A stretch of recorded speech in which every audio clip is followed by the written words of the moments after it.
ওই নেহা, দেখ দেখ ছেলেটা কি খ্যাত, গায়ের শার্টটাও দেখেছিস? মনে হয় কয়দিন ধরে কাচে না। আর দেখ চুলগুলো দেখ, মনে হয় যেন পাখির বাসা। দেখলেই বমি চলে আসে। এসব ছেলেগুলো কি করে যে ভার্সিটিতে চান্স পায় বুঝি না। এখন এই ময়লার গোডাউনের সাথেই রে ক্লাস করতে হবে। ফারিয়ার কথা শুনে চোখ থেকে সানগ্লাসটা নামিয়ে নেহা ক্যাম্পাসের রাস্তার দিকে তাকায়। দেখে কাঁধে ময়লা আংশিক ছেঁড়া ব্যাগ ঝুলিয়ে কালো প্যান্টের সাথে সাদা একটা ময়লা শার্ট গায়ে দিয়ে একটা ছেলে ভার্সিটির দিকে এগিয়ে আসছে। চুলগুলো আঁতেল মার্কা করে রাখা, কোনো দিকে ছেলেটা তাকাচ্ছে না, একদম সামনের দিকে চোখ রেখে এগিয়ে যাচ্ছে। নীলা ফারিয়ার দিকে তাকিয়ে রাগী দৃষ্টিতে বলে, ছেলেটার নাম জানিস তোরা? না রে। ওর নাম আবির, গ্রাম থেকে এসেছে আর আমাদের বাড়িতেই থাকে রে। কি? ফারিয়া, তিন্নিন, তিশা, নাইমা, সোহেল, আরিফ সবাই একসাথে চিৎকার করে নেহার দিকে তাকায়। নেহা লজ্জায় মাথাটা নিচু করে ফেলে। কিছুক্ষণ চুপচাপ থেকে নেহা বলে, ওর জন্যই এ কদিন ভার্সিটিতে আসেনি রে, কারণ আব্বু ওর সাথেই ভার্সিটিতে আসার জন্য বলে, আর তাই রাগ করে কয়েকদিন আসেনি। অবশ্য ছেলেটা আমার সাথে কথাও বলেনি কোনোদিন, থাকে ছাদের চিলে গোঠায়। মাও তাকে সহ্য করতে পারে না, একমাত্র বাবা তাকে একটু কেয়ার করে। তুই সরাসরি ছেলেটাকে বাড়ি থেকে বের করে দিতে পারিস না? চেষ্টা করেছি, কিন্তু ছেলেটা যাবে না রে। সবাই চুপ হয়ে যায়। শহরের সবাই জানে আবির ছেলেটা গ্রাম থেকে এসেছে আর ঢাকা ভার্সিটিতে পড়ছে। আর নেহা হলো শহরের সবচাইতে ধনী পরিবারের একটাই মেয়ে। দেখতে যথেষ্ট সুন্দরী, দুধে আলতা গায়ের রং, যেন হলুদ মেঘাবলয় বেষ্টিত সারা অঙ্গ। মাথার বেখেয়ালি কেশরগুলো চকচকে কালো, যেন রৌদ্রের আবরণে সিল্কি মোলেম তৈরি হয়। নেহার স্টাইল সবার থেকে আলাদা। প্রতিদিন নতুন ড্রেস আপে ভার্সিটিতে গাড়ি করে আসে। কথা বলা, হাঁটা চলা, চেহারা, সব দিক দিয়ে নেহা পারফেক্ট একটা মেয়ে। সাথে তার বান্ধবী বন্ধুগুলো বড়লোক হওয়াতে কম যায় না, তারাও নেহার মতো করেই আসে। তবে নেহা ওদের আইকন। গত কয়েকদিন ভার্সিটিতে নেহা না আসাতে আবির নামের নতুন ছেলেটির আবির্ভাবের খবর বান্ধবীকে কেউ দিতে পারেনি। অবশ্য নেহা ভার্সিটিতে না আসার কারণ ওই খ্যাতমার্কা ছেলেটাই। নেহার বাবা শফিক সাহেবকে নাকি ছেলেটা কোনো এক ছিনতাইকারীদের কবল থেকে বাঁচিয়েছিল বলে, আর ছেলেটার থাকার জায়গা নেই বলে শফিক সাহেব ধরে নিয়ে এসেছেন নেহাদেরই বাড়িতে। তবে আবির ছেলেটা কেবল চিলেকোঠায় থাকতে পারবে, তার দরুন শফিক সাহেব কোনো ভাড়া নেবেন না। তবুও শায়লা বেগম মানে নেহার মায়ের আপত্তি শতগুণ। সাথে নেহার আপত্তিও কি কম যায়? আবির ছেলেটা ক্যাম্পাসে এসে রঙন ফুল গাছের নিচে বসে থাকা বাদাম বিক্রেতার পাশে এসে বসে। দূর থেকে নেহা আর তার বন্ধুদের সে দিকেই তাকিয়ে আছে। দেখ দেখ কি গেও রে, একদম খ্যাত তো খ্যাতই। এত ডিসকাস্টিং একটা ছেলে আমাদের ক্লাসে পড়ে, ওর সাথে ক্লাস করতে হবে যে কতটা খারাপ লাগে তোর কি বলবো নেহা। কেউ ওর পাশে বসে না, আর ছেলেটা সোজা পেছনের ব্রেঞ্চে গিয়ে বসে। ওর আগের দুটো ব্রেঞ্চ খালি থাকে, কারণ ওর আশেপাশেও কেউ থাকতে চায় না। আচ্ছা বাদ দে, ছেলেটাকে ভার্সিটি থেকে তাড়াতে হবে, আর আমার বাড়ি থেকেও। চল প্ল্যান করে ফেলি। তাই করি। ওরা আবিরকে তাড়ানোর জন্য নানা রকম প্ল্যান করতে থাকে। আর আবির বাদাম বিক্রি করা ছেলের সাথে বসে বসে হেসে গল্প করে। আবিরের দাঁত হলুদ, দেখে মনে হয় যেন কয়েকদিন হলো দাঁত মাজে না। এটা দেখে বাদামওয়ালা মিন্নু বলে, ভাইজান আন্নের দাঁত এরাম হলুদ কে? আবির আংশিক ছেঁড়া ব্যাগ থেকে ইংরেজি নোবেল পঠিত বই বের করে পড়ছিল। মিন্নুর কথা শুনে খানিকটা ভ্রু কুঁচকে তাকিয়ে বইটা বন্ধ করে হেসে দেয়। ঠিক তখনই মিন্নু বলে ওঠে, ভাইজান আন্নের দাঁত গুলান হলুদ হইলেও আন্নের মুচকি হাসিটা কিন্তু খুব ফাইন লাগে। আবির আরো মুচকি হাসে। আবির কয়েক মিনিট শব্দ ছাড়া হেসে যায়, তারপর হাসি থামিয়ে বলে, আমার মাও বলতো আমি মুচকি হাসলে সুন্দর দেখায়, আর দাঁত হলুদ কারণ আমি দাঁত মাজি না। কেন ভাইজান দাঁত মাজেন না কেন? তুই দেখেছিস কুকুরগুলো কেমন হাড় খেতে পারে? শক্ত হাড় খায় কি করে চিবিয়ে দেখেছিস? হুম। ওরা কি দাঁত মাজে? না গো ভাইজান, ওরা কেমনে মাজবে কন? তাহলে ওদের দাঁত শক্ত দেখেছিস? দাঁত মাজে না বলেই দাঁত শক্ত, আর তাই হাড়গুলো চিবিয়ে খেতে পারে। ঠিক কইছেন ভাইজান, আমিও তাইলে দাঁত মাজুম না আর। আবির গাছের সাথে হেলান দিয়ে একটু শব্দ করে হাসে। মিন্নুর কথা শুনেই সে হাসে। মিন্নুর বয়স কত আর হবে, এই 7-8 বছর। মা পঙ্গু, বাবা একজন মাতাল, একটা বড় বোন আছে। মিন্নুর থেকে আবির শুনেছে তার বড় বোনের নাম রেনু। রোজ ভোর রাতে অনেক টাকা নিয়ে রেনু আপা বাড়িতে আসে। মিন্নু সারা রাত জেগে থাকে তার আপার জন্য। সেদিন মিন্নুর সাথে আবিরের অনেক কথা হয়। সেদিন মিন্নু বলেছিল, জানেন ভাইজান, আমার আপা না রোজ মেলার টাকা নিয়ে আসে। আমি প্রতিদিন জায়গা দেখি, আপার মুখটা কেমন শুকনা থাকে, মাঝে মাঝে কান্না করে। আমার আপারে জিজ্ঞাইলে কয়, তুই এসব বুঝবি না। আচ্ছা ভাইজান, আপার মুখটা কেন শুকনা লাগে? কেন তাকে আমি হাসতে দেখবার পারি না ভাইজান? আপার লাগে আমার ঘুরতে ভালো লাগে, কিন্তু আপা দিনে ঘুমায়। সন্ধ্যায় আমি যাওয়ার আগে বার হইয়া চইল্লা যায়, আবার ভোরে আসে। কেন হয় এরকম ভাইজান? মিন্নুর কথায় আবির সেদিন কোনো উত্তর দেয়নি। আবিরের বন্ধু বলতে তেমন কেউই নেই, আর এদিকে মিন্নুর সাথে বস্তির কোনো ছেলে মেয়ে মেশে না। তাই প্রথম যেদিন আবির ভার্সিটিতে এসে এই গাছের নিচে বসে বই পড়ছিল, তখনই মিন্নু এসে বাদাম দিতে চায়। আবির মিন্নুর দিকে তাকিয়ে মুচকি হেসে দু একটা কথা বলতে বলতে একসময় অনেক ঘনিষ্ঠ হয়ে যায়। আবির বসা থেকে উঠে দাঁড়িয়ে মিন্নুর পকেটে 50 টাকা গুজে দিয়ে বাদামের গামলা থেকে ছোট্ট একটি মুঠোয় কয়েকটা বাদাম নিয়ে বলে, তুই রোজ দাঁত মাজবি গাধা, কারণ তারা পশু আর তুই মানুষ। মানুষদের দাঁত মাজতে হয়। নে বাদাম খা, আমি দিলাম, নে খা আর বিক্রি কর, কত হয় জানাবি। আবির কথাগুলো বলে কয়েক পা বাড়াতেই একটি জোরে মিন্নু বলে ওঠে, ভাইজান, আপনি কি তাহলে পশু? আবির চোখটা বন্ধ করে। ফর্সা মুখের রাগের প্রতিচ্ছবি ফুটে ওঠে তার। ভিতরে থাকা অন্য একটি মানুষ তার মধ্যে অকারণেই যেন জেগে উঠতে থাকে। কারণ এই পশু শব্দের সাথে আবির ছেলেটার অনেক কিছু জড়িয়ে আছে। বলা যায় এক ঝলসানো অতীত, যেখানে পশুত্বটাই রক্তের গন্ধে বিষাদিত। আবির ঘুরে মুচকি হেসে হন হন করে হেঁটে ক্লাসের দিকে এগিয়ে যায়। ক্লাসের কাছে আসতেই কে যেন তার ব্যাগটা টেনে ধরে। ঘুরে তাকিয়ে দেখে একটা মেয়ে। আবির চুপচাপ দাঁড়িয়ে পড়ে। আবিরকে দেখেই সবাই নাক মুখ ছিটকে মুখ ঢেকে নেয়। আবির সবার দিকে তাকিয়ে মুচকি এক হাসি দেয়। আবিরকে দেখে সবাই ভাবছে কোনো সারগাদা থেকে উঠে এসেছে সে। কেমন যেন বোটকা গন্ধ তার গা থেকে আসছে, তাই সবাই সেই গন্ধটা যেন না পায় তাই নাক ঢেকে রেখেছে। আপনি ক্লাসে যাবেন না? আবির কথা বলেনি, কোনো রকমে তড়িঘড়ি করে ক্লাসের দিকে প্রবেশ করে। সবাই আবিরকে দেখে দূরে সরে যেতে থাকে। আবির কোনো কথা না বলে একদম শেষ বেঞ্চে গিয়ে বসে পড়ে। ক্লাসের সবাই ওর দিকে তাকাচ্ছে। সে স্মার্ট হয়ে এসেছে তার জন্য তাকায় না, সে যে এমন খ্যাত এটা দেখার জন্যই সবাই তাকায় ওর দিকে। তবে আবিরের মেধা সবার থেকে অনেক গুণ বেশি। এ কারণেই সে মাত্র 10 দিনে স্যারদের কাছে বেশ পরিচিতি লাভ করেছে। আচ্ছা নেহা, আজ যদি ব্রেক টাইমে আমরা ওকে নিয়ে একটু মজা করি কেমন হবে? কেমন মজা? ওই ধর তিশা যে ওকে দাঁড় করিয়ে কথা বলবে, সোহেল যে ওর বসার জায়গাতে চুইংগাম লাগিয়ে দেবে। গ্রেট আইডিয়া, তাহলে চল এটা করা যাক। কয়েকটা ক্লাস শেষ করে ব্রেক টাইম আসে। আবির বসা থেকে উঠে চলে আসবে, তখনই তিশা নামের মেয়েটা 3 হাত দূরে মুখ রুমাল ঢেকে বলে, এই ছেলে, উঠে দাঁড়া বলছি। আপনি বলেন, আপনার জন্য কি সবার কাছ থেকে টাকা তুলবো? আবির তিশার ঝাড়ি শুনে উঠে দাঁড়ায়। আর ঠিক তখনই সোহেল পেছন থেকে এসে অনেকগুলো চুইংগাম লাগিয়ে পালিয়ে যায়। আবির দাঁড়িয়ে বলে, কেন? আপনার যে গায়ে দুর্গন্ধ আর শার্টে যে ময়লা, এতে করে তো ক্লাস করা যায় না। নতুন কাপড় কিনে দিব। নতুন কাপড় লাগবে না। আবির কথাটা বলে বেঞ্চে বসে পড়ে। সবাই হো হো করে হাসতে থাকে। আবির সবাইকে মনে মনে পাগল বলে বেঞ্চে মাথা লাগিয়ে শুয়ে পড়ে। তারপর ক্লাসে স্যার চলে আসে। সবাই দাঁড়িয়ে স্যারকে সম্মান জানায়, কিন্তু যখনই আবির উঠে দাঁড়ায় তখন একটা বেমানান শব্দ শুনতে পায় ও। কেবল আবির নয়, নেহা, তিন্নি, নাইমা, তিশা, সোহেল, আরিফ, বলতে গেলে সবাই শুনতে পায় শব্দটা। আর এটা শুনে নেহারা জোরেই হেসে ওঠে। আবির একটু ঘুরে পিছনে তাকায়, দেখে ওর প্যান্টের কিছু অংশ বেঞ্চে লেগে আছে চুইংগামের সাথে। আবির সাথে সাথে বসে যায়। কেমন যেন তার গলাটা ধরে আসতে থাকে, চোখ যেন ঝাপসা হতে থাকে। বারবার উচ্চ পদস্থ মানুষদের দিকে তাকায় আবির। গরিব বলে সবাই তাকে নিয়ে মজা করছে, কিন্তু সে কিছু বলে না।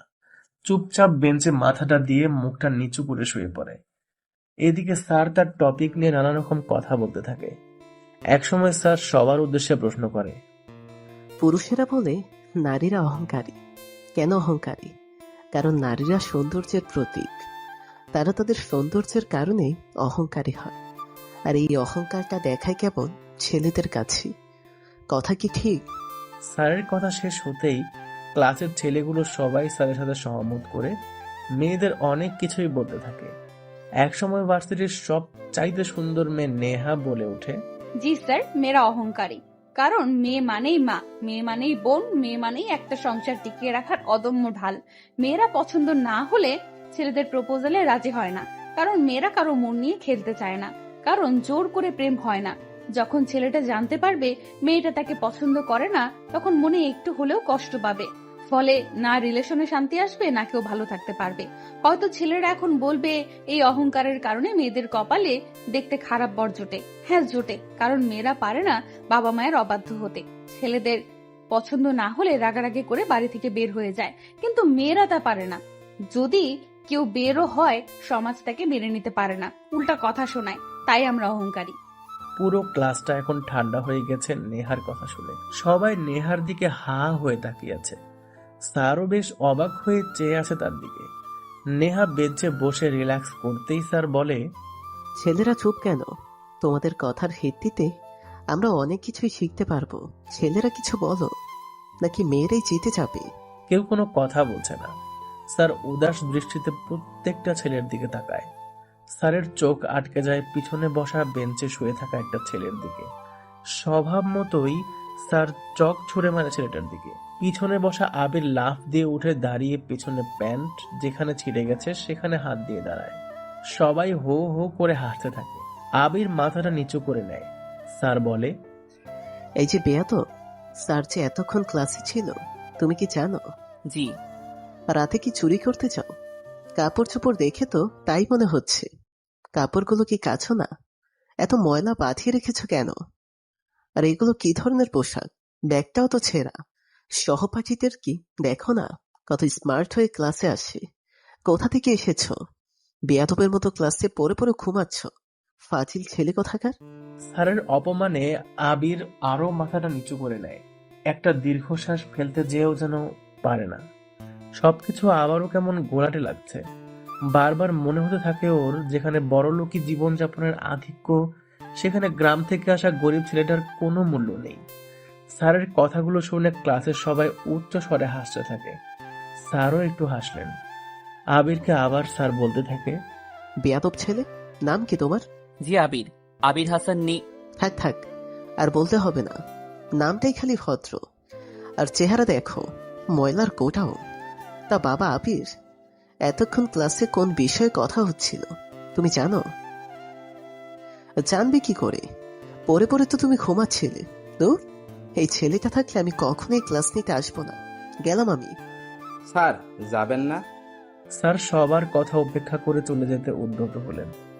দরজার কাছে প্রায় যেতে একটু জোরেই আবির বলে ওঠে, স্যার, আপনি বোঝাচ্ছিলেন সমাজে নারীদের অহংকার করাটা আসলে দোষের কিছু না।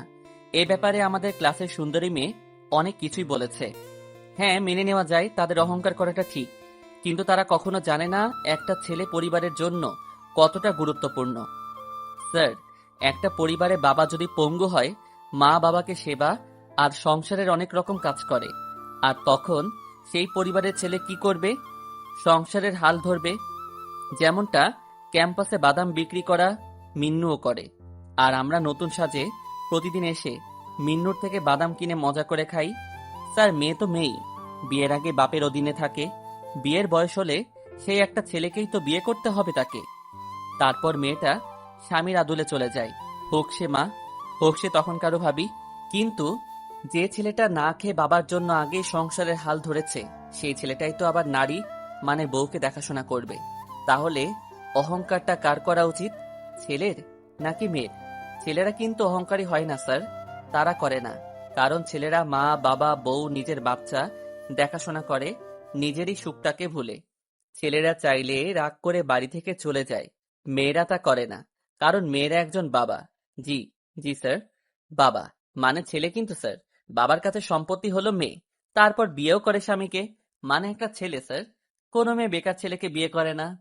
তাই ছেলে যখন আগেই মা বাবার দায়িত্ব নিয়ে সংসারের হাল ধরে, তখনই তাকে আরো একটি দায়িত্ব নিতে হয়, অর্থাৎ বউয়ের। তবে ছেলে মেয়ে একে অন্যের অর্ধাঙ্গিনী, একে অপরের পরিপূরক। এদেরকে নিয়ে তর্ক নয়, ভালোবাসার বীজ বপন করা উচিত। সবাই হা হয়ে যায়। আবির সবার দিকে তাকিয়ে ধপ করে বেঞ্চে বসে পড়ে। চুইংগাম তখনও বেঞ্চে লেগে আছে।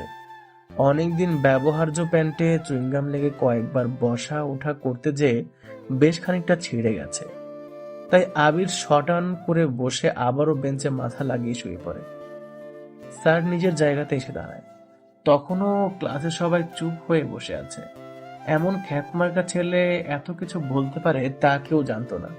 স্যার ডাক দেয়, এই ছেলে, এদিকে আসো। আবির মাথা তুলে স্যারের দিকে তাকায়। করুণ এক চাহনি।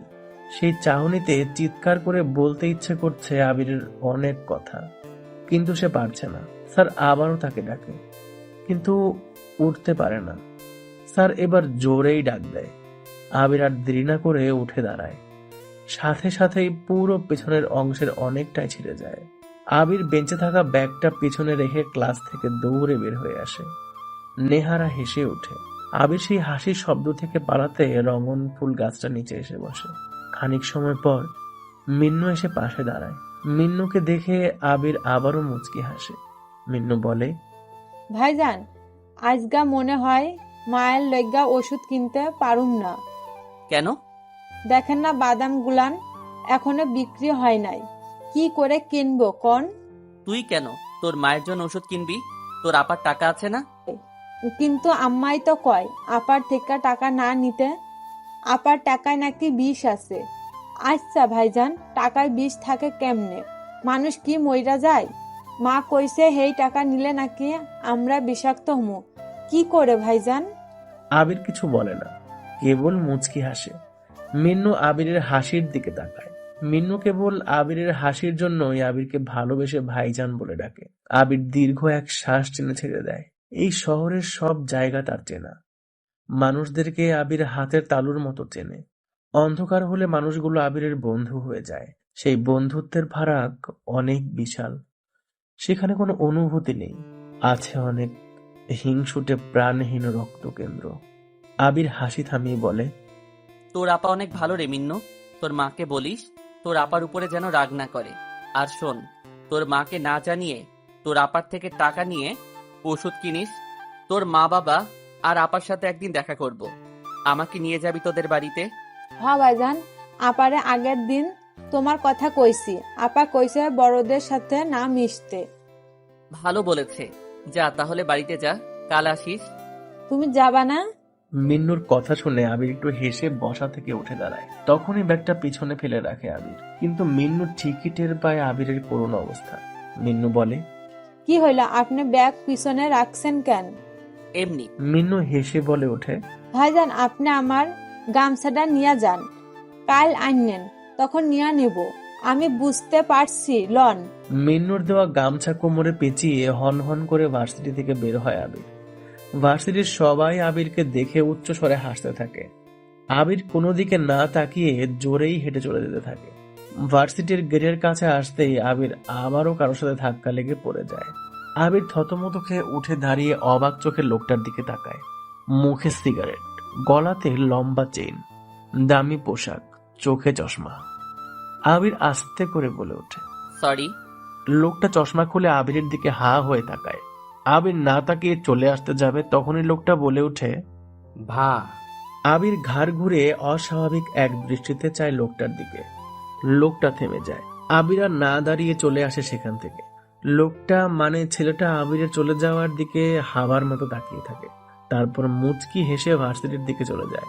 শফিক সাহেবের বাড়ির দারোয়ান আবিরকে ঢুকতে দিতে চায় না, কেমন যেন অগ্নি দৃষ্টিতে আবিরের দিকে তাকায়। তবে রহিম মিয়া কিছুই করার নেই, শফিক সাহেবের নির্দেশ। আবির যখন খুশি বাইরে যাবে, আসবে, থাকবে, এতে কেউ কোনো কথা বলবে না। কেবল ছিনতাইকারীদের থেকে বাঁচিয়েছে বলে শফিক সাহেবের এমন আচরণ বাড়ির কেউ মেনে নিতে পারছে না। তবুও কারো কিছু বলার নেই। তবে শফিক সাহেব না থাকলে সায়রা বেগম আর নেহা অনেক রকমের কথা শোনায় আবিরকে। পরের দিনের কথা, ওই নেহা, দেখছিস আজকেও কেমন করে ভার্সিটিতে এসেছে? আমি না আর নিতে পারছি না, ওকে ভার্সিটি ছাড়া করতেই হবে। ফারিয়ার কথা শুনে নীলা ক্যাম্পাসের রাস্তার দিকে তাকায়। কাল সারাদিন নেহা নিলয়কে বাড়ির বাইরে যেতে বা ঢুকতে দেয়নি। অবশ্য নেহা নিলয়ের উপর যে নজর রাখে সেটাও না, কিন্তু গতকাল ক্লাসে মজা করার জন্য নেহা দেখতে চেয়েছিল নিলয় বাড়ি ছেড়ে চলে যায় কিনা, কিন্তু সেটা করেনি। গ্রাম থেকে এসেছে তো তাই এরকম ছ্যাঁচড়াও। বাদ দে, ওর কথা পরে হবে, এখন চল আড্ডা দেই। আরে দাঁড়া দাঁড়া, ব্যাটাকে নিয়ে একটু খেলা করি। ওকে, তাহলে কি ডাক দেব? দে, তাহলে মজাই করি। আবির ছেলেটা মাথা নিচু করে ক্যাম্পাসে এসেছে। কাল সারা রাত সে ঘুমোয়নি, খুব কেঁদেছেও। সবটা সময় ভেবেছে সে গরিব বলে আজ তাকে এত কিছু সহ্য করতে হয়েছে, কিন্তু সে কি আসলেই গরিব?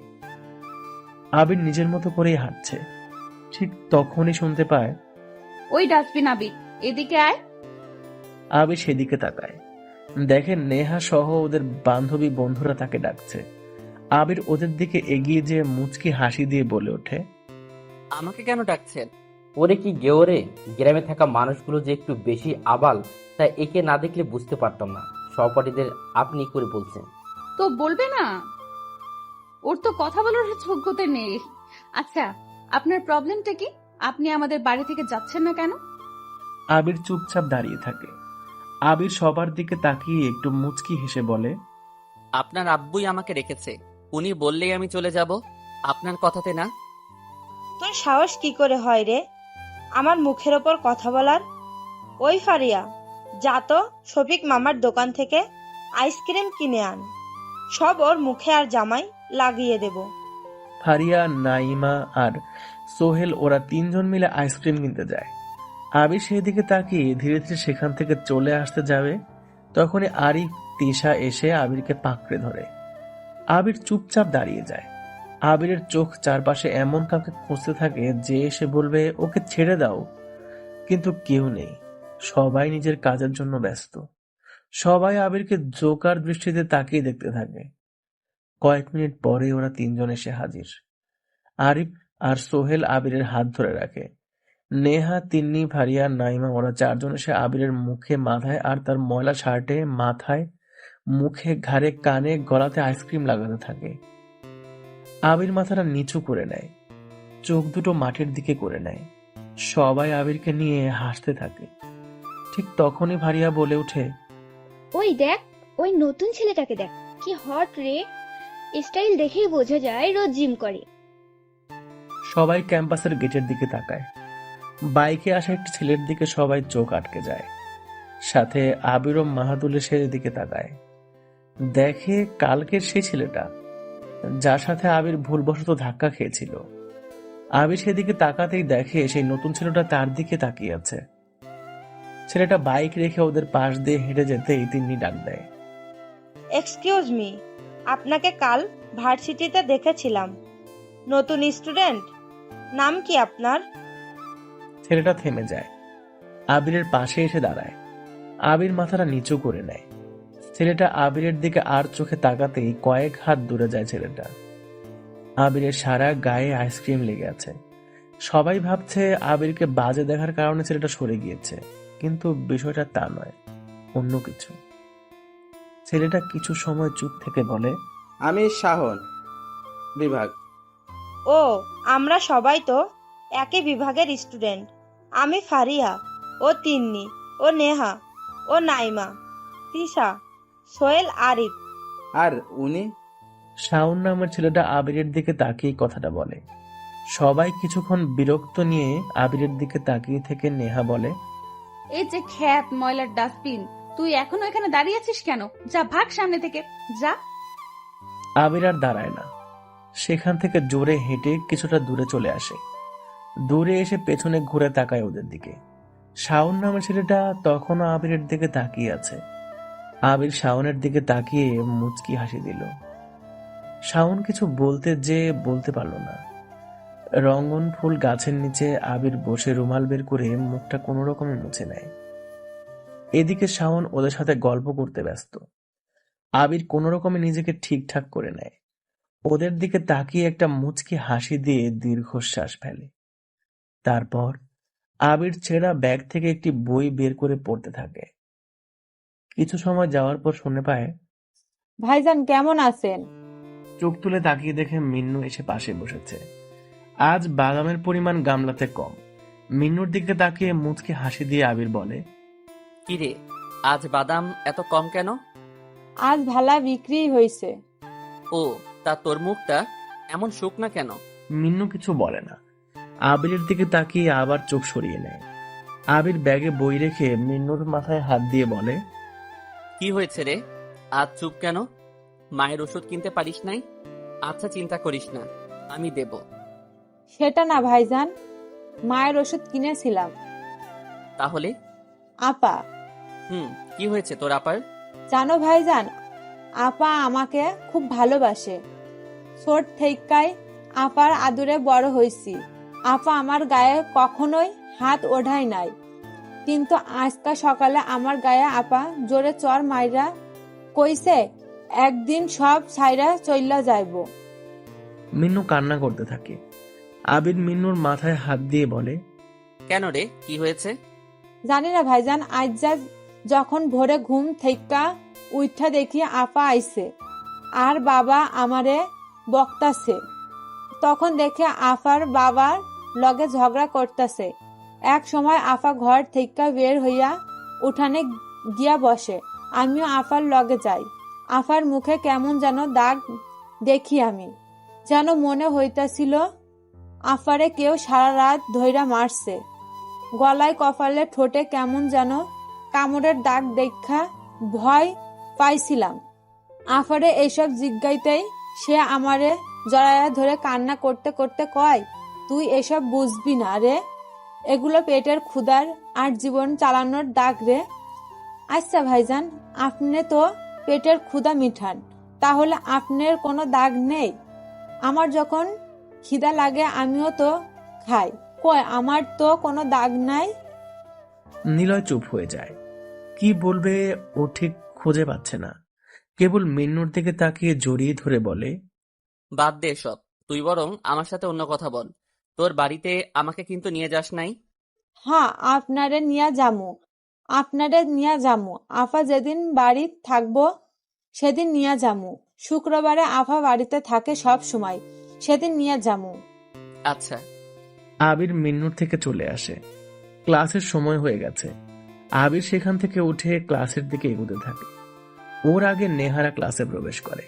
তারপর ফারিয়া বলল, আজকে খ্যাতটাকে নিয়ে চল না, নতুন কিছু নিয়ে মজা করি। ফারিয়ার কথা শুনে সবাই একসাথে জড়ো হয়ে যায়। ওদের পাশের বেঞ্চে শাওন বসে আছে। ফারিয়ার কথা ঠিকই শুনে ফেলেছে ও। ফারিয়ার কথা শুনেই শাওন পেছনের দিকে তাকায়। সবার শেষে বসা চুপচাপ ময়লা শার্ট পরা আবির নামে ছেলেটার দিকে শাওন এক দৃষ্টিতে তাকিয়ে। আবির শাওনের দিকে তাকায়। শাওন চোখ সরিয়ে নেহাদের দিকে তাকিয়ে থাকে। তা কি নিয়ে মজা করবি?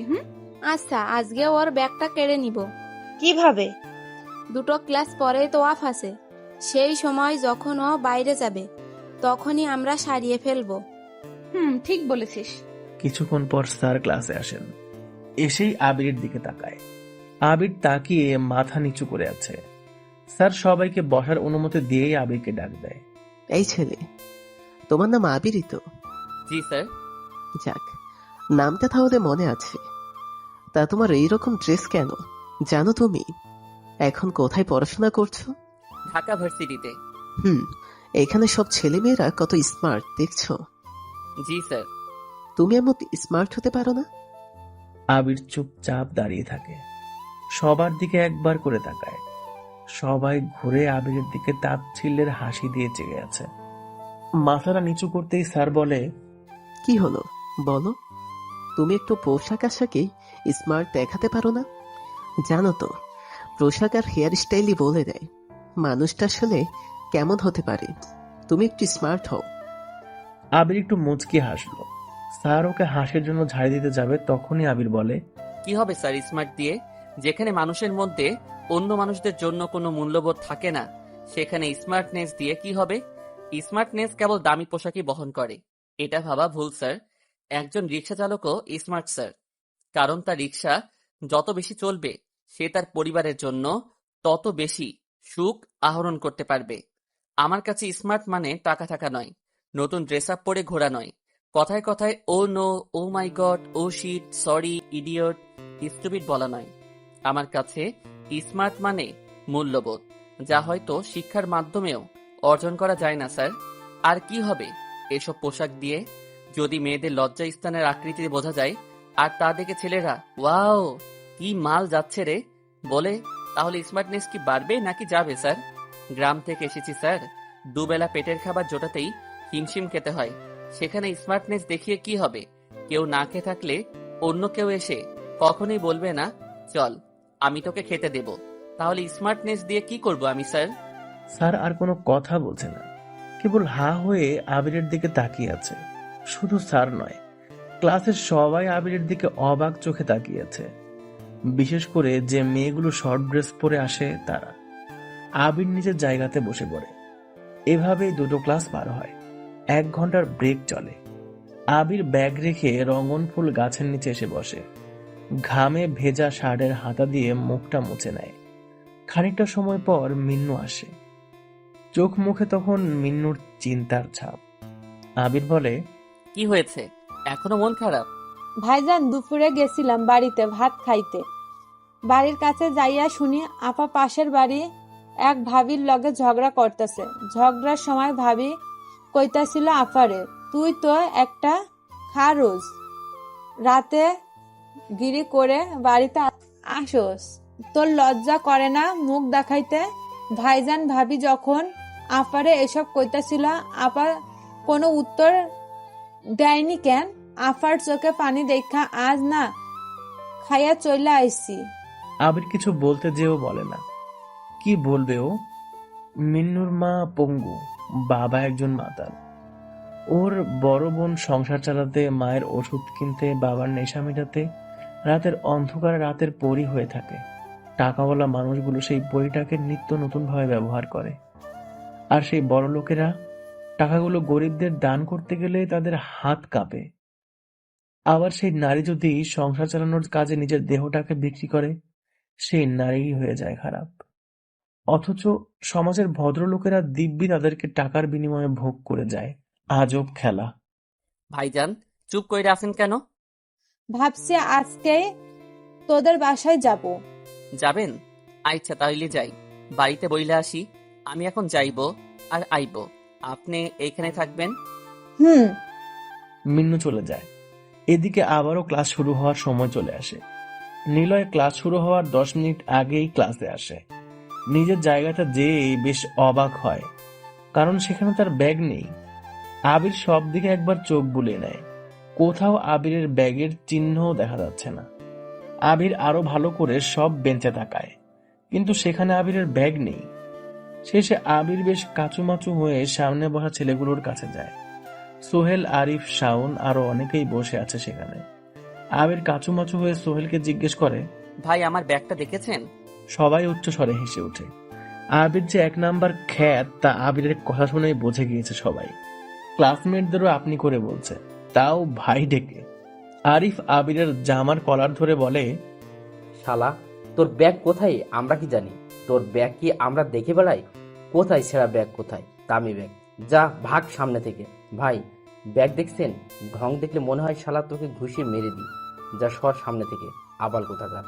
কাকে কি বলছিস? ওর তো কানও কাটা, দেখিস না ছ্যাঁচড়ার মতো আমাদের বাড়িতে পড়ে আছে। এর থেকে আমাদের বাড়ির কাজের ছেলেটাও স্মার্ট। যে কোনো মেয়ে হুট করে কাজের ছেলেটাকে প্রপোজ করতে পারে। হা। সবাই বেশ জোরে হাসতে থাকে। এভাবে সেম ইয়ারদের কাছে র্যাগিং হতে হবে বা টিজ হতে হবে আবির কল্পনাও করেনি। আবির আর দাঁড়ায় না, মন খারাপ করে ক্লাসের বাইরে চলে আসে। শাওন নামের ছেলেটা কিছু বলতে যেও চুপ থাকে। আবির বের হতেই সবাই জোরে জোরে হাসতে থাকে। আবির আর দাঁড়ায় না, সোজা ভার্সিটি থেকে চলে আসে। ক্লাস শেষ হওয়ার পর সবাই একসাথে বের হয়। তিন্নি, নাইমা, তিশা শাওনের সাথে বেশ খাতির জমিয়েছে। এদিকে নেহা আর ফারিয়া একসাথে বের হয়েই ফারিয়া বলে, কি করবি এখন? ব্যাগটা তো ফেরত দিতে চেয়েছিলাম, কিন্তু ছেলেটা তো ক্লাসেই আসেনি। চল বাদ দে, কাল আসলে দিয়ে দিব। হুম।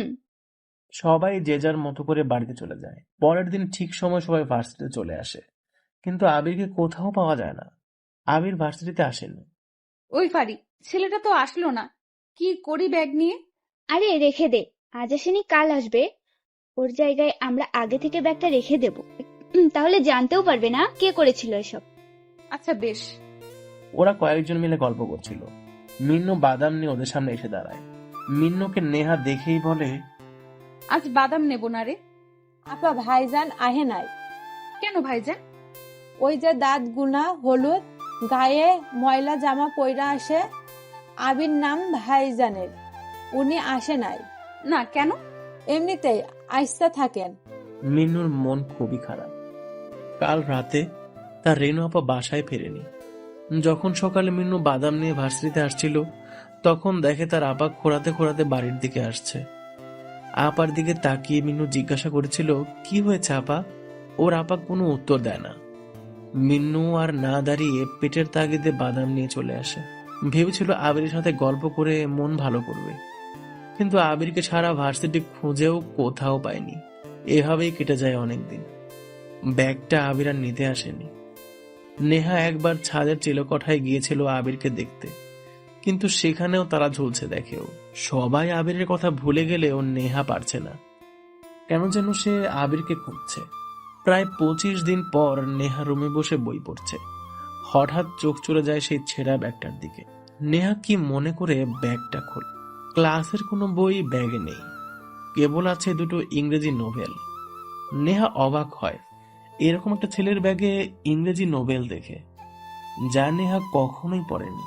আর আছে কয়েকগুলো ইংরেজি পত্রিকার কাটা ছবি সহ ডেস্ক রিপোর্ট। নেহা পত্রিকা থেকে কাটা কাগজগুলো উল্টাতে থাকে।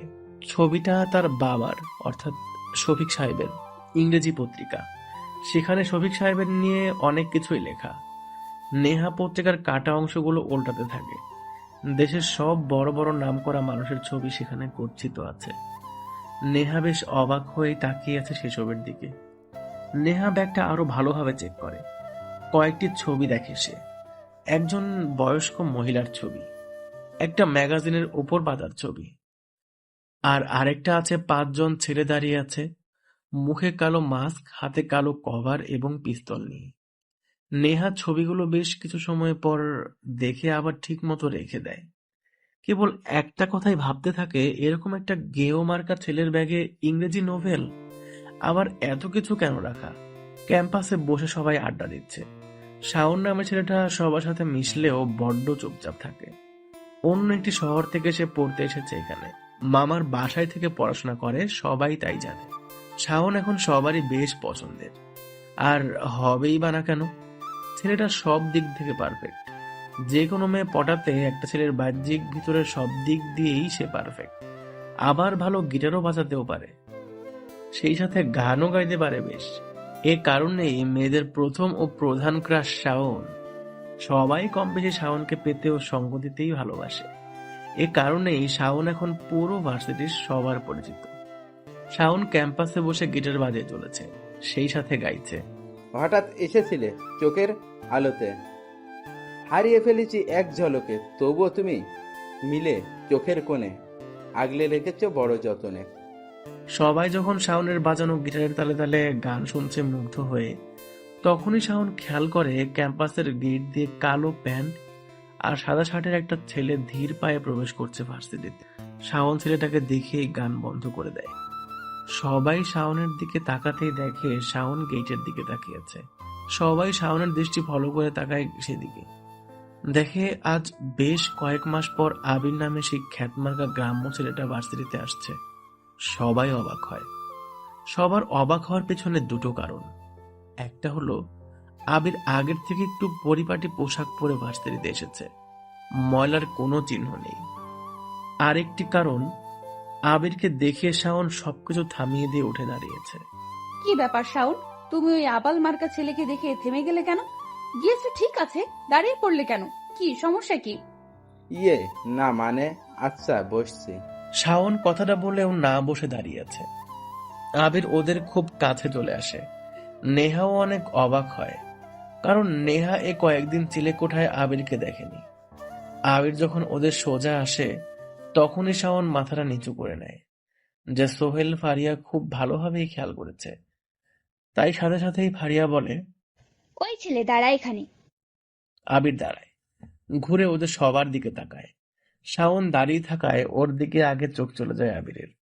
শাওন একটু তাকাতেই চোখ নামিয়ে নেয়, একদম চুপসানো ভঙ্গিতে দাঁড়িয়ে থাকে, যা বসে থাকা সবার চোখ এড়ায় না। এরকম বাকওয়াজ মার্কা একটা ছেলের সামনে শাওন একদম চুপ হয়ে যায়।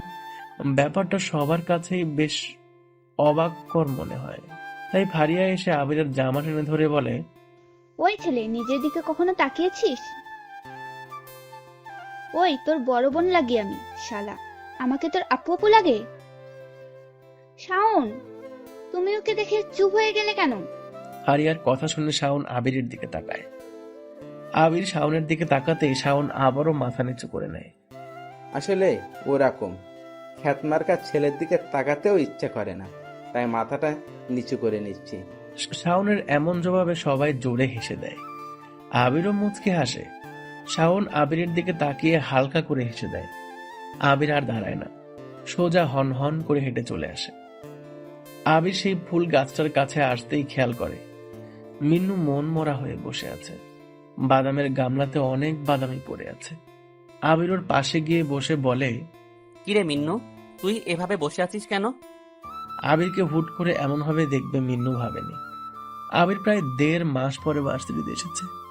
মিন্নু প্রায় ধরেই নিয়েছিল আবির আর কোনোদিন ভার্সিটিতে আসবে না। আবিরকে দেখা মাত্র মিন্নু হুড়মুড় করে কেঁদে ওঠে। আবির কিছুটা ভ্যাবাচাকা হয়ে তাকিয়ে বলে, কি হলো, তুই কাঁদছিস কেন? ভাইজান, আমার আপুরে না পুলিশ কাকুরা ধইরা নিয়া গেছে। আবির কপাল কুঁচকে মিন্নুর দিকে তাকায়। মিন্নুর আপার কথা শুনতেই বুকটা ছ্যাঁত করে ওঠে। মিন্নু খুব করে কাঁদতে থাকে। আবির ওর মাথায় হাত দিয়ে বলে, কি হয়েছে? জানি না ভাইজান, আপার লগে একবার দেখা হয়েছিল, আমারে কিছু বলে নাই। তখন পুলিশদের কাছে আপা কাঁদতে কাঁদতে কইতাছিল, কি করেছি আমি, রাতে তো বাড়িতে ফিরছিলাম, আমাকে কেন ধরে এনেছেন? পুলিশেরা আপারে খুব গালি দিতেছিল, দেখা আমি চইল্লা আসি। 4 দিন হইল আপারে ধইরা নিয়া গেছে। আচ্ছা ঠিক আছে। জানো ভাইজান, আমি পুলিশদের পা জড়ায় ধরছিলাম, কাইন্দা কইছিলাম আমার আপারে সাইডা দিতে, আমাকে ধইরা রাখা দিন, ও কিছু করতে পারে না, আমার আপা অনেক ভালো একজন, ওকে সাইডা দেন।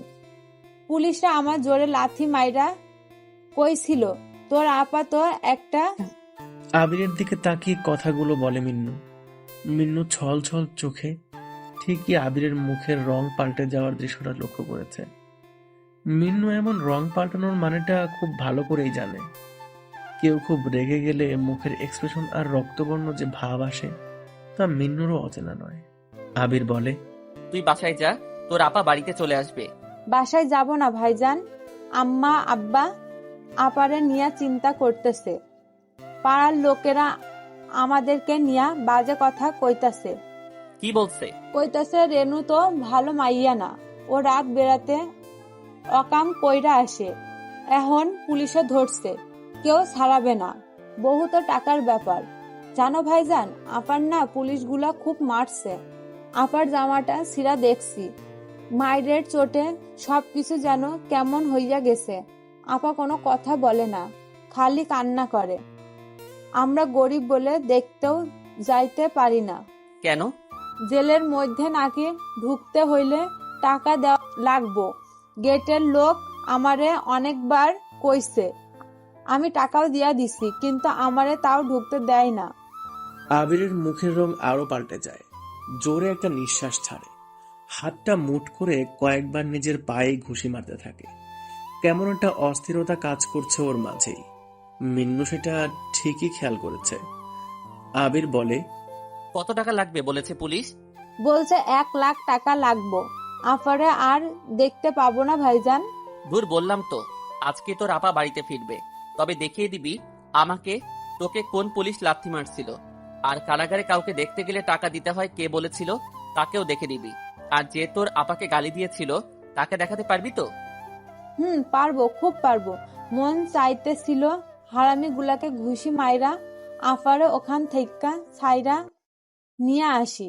ঘুষি মারলে কি কেউ বড় রকমের আহত হয় মিন্নু? জানি না, তবে কেন ছাড়াবে আমার আপারে? কেন আমি? আপনার টাকা কই পাইবেন?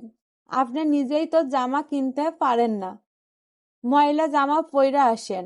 আপনার থেইকা আমার জামাগুলা পরিষ্কার লাগে। রোজ আপা আমার জামা কাইচ্চা দেয়। এসব তোর ভাবতে হবে না, তুই খালি দেখিয়ে দিবি ব্যাস। হ। আবির মুচকি হাসে। মিন্নুর দিকে তাকায় ও। মিন্নু এক গাদা আশানুরূপ দৃষ্টিতে তাকিয়ে আছে আবিরের দিকে। আবির আর দাঁড়ায় না, মিন্নুর হাত ধরে গাছের নিচ থেকে টেনে নিয়ে আসতে থাকে। নেহাদের কাছে আসতেই নেহা বলে ওঠে, ওই ছেলে এখানেই দাঁড়া, মিন্নুকে নিয়ে কোথায় যাচ্ছিস? আপা, আমার আপারে পুলিশ ধইরা নিয়া গেছে, তাই ভাইজান ছাড়াইতে যাইতেছে। মিন্নুর কথা শুনে সবাই উচ্চ স্বরে হাসতে থাকে। কেবল শাওন মুখটা গম্ভীর করে সবার দিকে তাকিয়ে আছে।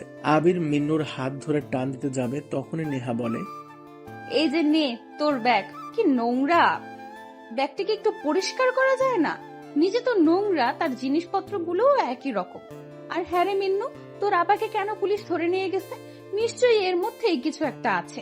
জানি না আপা, তাই আপারে রাইতে পুলিশরা ধরছিল বাড়িতে আসার পথে। আচ্ছা বুঝলাম, নিশ্চয়ই তোর আপা কোনো সন্ত্রাসী বা নেশাজাত দ্রব্য বিক্রয় করে কিংবা অবৈধ খারাপ কাজ করে। মানে রাতের বেলা একটা মেয়ে। কখনো কারো ব্যাপারে সবকিছু সঠিকভাবে না জেনে, নিজ সম্মুখে না দেখে কিছুই বলা ঠিক না। হতে পারে আপনার সাথে কোনো একদিন এমনটা হলো, তাহলে কি তখন আমরা বলতে পারি না আপনি একজন দেহ? আবির কথাটা শেষ করতে পারেনি। ফারিয়া সাথে সাথেই এসে আবিরের গালে কষে একটা চর বসিয়ে দেয়। সোহেল আরিফ এসে আবিরের জামার কলার ধরে দু একটা চর ঘুষিয়েও বসিয়ে দেয়। আবির মুচকি হাসে। ফারিয়া আবিরের দিকে একবার তাকিয়ে সামনের দিকে ফিরে বলে, কি ব্যাপার, সবাই আমাকে বাজে কথা বলায় রিয়েক্ট করলো আর তুমি বসে আছো? মানে মানে কিছু বুঝি না শাওন। তুমি এখন ওকে চর মারবে এখনই? শয়তান ছেলেটা ভাবে কি? শাওন চুপসে যায়। কিছু বলতে যেও বলতে পারে না। ফারিয়া বেশ জোর করতে থাকে।